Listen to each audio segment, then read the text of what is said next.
কিন্তু দেখা গেল ওনারা আমাদের কথা শোনারই আগ্রহ নাই সরকারের সংশ্লিষ্ট, সরকার বলছি না, সংশ্লিষ্ট যারা আছেন তেলের ক্ষেত্রে কথাই শোনে না, ফোন ধরে না। জ্বালানি মন্ত্রী না, জ্বালানি মন্ত্রী তো তখন জাপানে ছিলেন, আমাদের টুকু সাহেব জাপানে ছিলেন। এইটা যখন হইলো তখন বিপত্তিতে পড়ে গেলাম আমরা। আমাদের বেশ কিছু পেট্রোল পাম্প ভাঙচুর হলো, বেশ কিছু স্টাফ হসপিটালাইজ হলো মারামারির কারণে।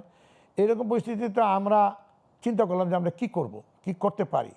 মালিকরা আমাকে চাপ দিতে থাকলো যে আমরা পাম্প বন্ধ করে দিই। আমাকে এইটা করা যাবে না। দেশে নতুন একটা গণতান্ত্রিক সরকার আসছে, ভোটে নির্বাচিত, ওনাদেরকে আমরা বিপদে ফেলতে পারি না। আমরা বিপদে ফেলে আমরা কই যাবো? এটা করা যাবে না, লকডাউন করা যাবে না। আমরা চেষ্টা করি, সরকারের সাথে আলোচনা করি, কিন্তু দেখা গেল ওনারা আমাদের কথা শোনারই আগ্রহ নাই সরকারের সংশ্লিষ্ট, সরকার বলছি না, সংশ্লিষ্ট যারা আছেন তেলের ক্ষেত্রে কথাই শোনে না, ফোন ধরে না। জ্বালানি মন্ত্রী না, জ্বালানি মন্ত্রী তো তখন জাপানে ছিলেন, আমাদের টুকু সাহেব জাপানে ছিলেন। প্রতিমন্ত্রী মহোদয়কে পাওয়া গেছে, প্রতিমন্ত্রী মহোদয় আমাদের সাথে 15 মার্চ একটা মিটিং করছেন, এরপর আর কোনো মিটিং সেটিং করেন নাই। এর আগেও করেনি না, ওই একদিনই এই ক্রাইসিসের এই মিটিংয়ে কি আপনারা সন্তুষ্ট না? আমাদের সমস্যা ওনার কাছে বলছি, কিন্তু কোনোটারই তো ওনার সমাধান দেননি। আচ্ছা, আমরা তো ওনার দেশে অন্য কিছু চাইনি। আমরা বলছি আপনারা পাবলিকের সামনে যেটা পাবলিকলি বলেন ওইটা বাস্তবায়ন তো আমরা করি, আপনি না। তো ওইটা বাস্তবায়ন করার জন্য যা লাগে আপনি সেই সহযোগিতা আমাদের করেন। আর যদি আমাদেরকে সেই সহযোগিতা করতে না পারেন তাহলে পাবলিকলি এই ধরনের কথা বলবেন না, যেটা চাপ আমাদের উপরে চলে আসে। প্লাস আমরা নিরাপত্তা চাইলাম, যে পাম্পগুলোর মধ্যে মারধর করতেছে, এটা খুব সেন্সিটিভ সেক্টর, সেন্সিটিভ জায়গা, প্রহিবিটেড জোন। হ্যাঁ, সে মানে সবচেয়ে হাই ফ্লেমেবল যেই কয়টা আছে পদার্থ আমাদের অকটেন, ডিজেল পেট্রোল অত না, কিন্তু অকটেন হাই ফ্লেমেবল। আপনি আপনার ওইখানে যদি কেউ তেলটা ঢালতে থাকে, এখানে যদি জ্বালায় ওইটা আপনাকে টেনে নিবে এখান থেকে, এইরকম পরিস্থিতি। তো এগুলো তো আমরা পাইনি। এখন আমি যদি এই জিনিসটাকে বিচার বিশ্লেষণ করে আমি যে এটার মূল জিনিসটা খুঁজে বার করার চেষ্টা করি, তাহলে দেখেন যখন শিথিল করে দিলেন সব, তো ওপেন করে দিলেন। এখন ওপেন করে দিলে পাবলিক তো আমাদের কাছে তেল চাইবে। যেই পাম্পটার জেনারেলি নর্মালি সেল ছিল 10,000, তার ডিমান্ড হয়ে গেছে 15,000, 30,000, এখন ওইটার ডিমান্ড হয়ে গেছে 25,000। এমন প্যানিক বাইং, আর ওই যে আপনার কী বলে স্টোরেজ টেন্ডেন্সি, তেলের দাম বেড়ে যাবে, যতটুকু নিয়ে রাখতে পারি রাখি।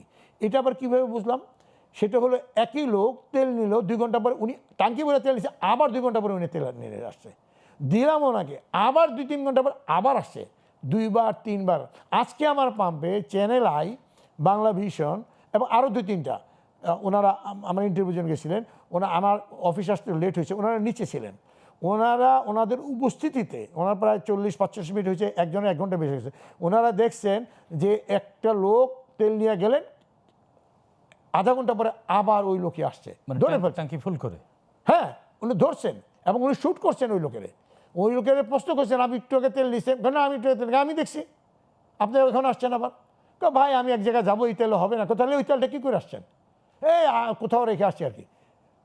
আপনারা তো লুজ তেল দেন না? না, ওই ট্যাঙ্কির ভিতরে তো নিচ্ছে, ট্যাঙ্কি থেকে আলাদা রিলিজ করে। ড্রেন নাট খুললেই তো ভাই বেরিয়ে যায় তেলটা, প্রত্যেকটা ট্যাঙ্কে তো ড্রেন নাট আছে। আচ্ছা, আবার কিছু কিছু গাড়িতে এরকম একটা প্রাইভেট কারে তো 50 লিটার 60 লিটার আছে। ওই প্রাইভেট কারের কথাই আসতেছি আমি। এখন দেখা গেছে ওনারা ওই যে বিশেষ করে চ্যানেল আই আর বাংলা ভিশন, ওই 2টা ক্যামেরা অন ছিল তখন। ওনারা দেখতেছেন যে এরকম এক ভদ্রলোক বলতেছে যে ভাই আমার তেল একটু বেশি দিতে হবে, আমার তো মা অসুস্থ, আমার ওখানে যাব ঢাকার বাইরে, আমার গাড়িতে তো একেবারেই তেল নাই, আমাকে ভাই 3,000 টাকা তেল দেন।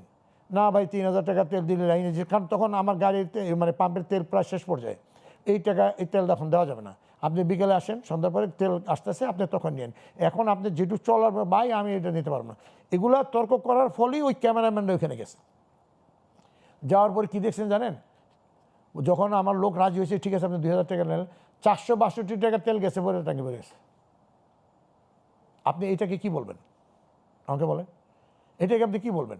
এখন আপনি ওয়েল কোম্পানি কী করতেছে, মানে সরকার 2025-এর মার্চে আমার পাম্পে কতটুকু তেল আনিছে, এটাকে গড় করে 2026-এর মার্চে আমাকে তেল দিবে। এখানে আপনি একটা রেশনিং করলেন না? আপনি 2025-এ মার্চে যেই পরিমাণ গাড়ি ছিল, 26-এর মার্চে তার থেকে মিনিমাম 20-25% গাড়ি বাড়ছে।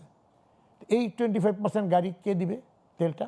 নাম্বার 1। নাম্বার 2, এই যে panic buying tendency, storage tendency, এইটার জন্য আরও 20% চাহিদা বাড়ছে। তো 20+20 40% চাহিদা আমার উপরে বেশি।